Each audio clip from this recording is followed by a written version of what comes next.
Պաշտպանության համար աղոթք։ Սաղմոս համար 26 Դատիր ինձ, ով Տեր, քանի որ իմ անարատությամբ եմ քայլել ու Տիրոջն եմ հուսացել, ուստի չեմ գայթելու։ Քննիր ինձ, ով Տեր, ու փորձիր, քննիր իմ երիկամունքն ու սիրտը, քանի որ քո գթասիրությունն իմ աչքերի առաջ է ու քո ճշմարտության մեջ եմ քայլել։ Սին մարդկանց հետ չեմ նստել, ոչ էլ կեղծավորների հետ քայլել։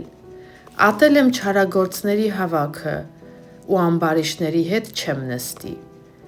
Անմեղությամբ եմ լվանալու ձեռքերս։ Այդպես ու հասեղանից շուրջը կկանգնեմ, ով Տեր,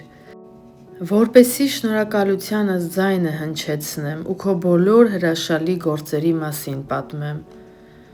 Ով Տեր, սիրեցի քո տան բնակությունը և այն տեղը, որտեղ քո փառքի վրանն է։ Մի կորցրու իմ անձը մեղավորների հետ ու իմ կյանքը արյունահեղ մարդկանց հետ, որոնց ձեռքերում անօրենություն կա, ու նրանց աջ ձեռքը կաշառքով է լեցուն։ Իսկ ես իմ անարատությամբ եմ շարժվելու, ազատիր ինձ ու ողորմած եղիր իմ նկատմամբ։ Իմ ոտքը հարթ տեղում է կանգնած, հավաքներում ես Տիրոջն եմ օրհնելու։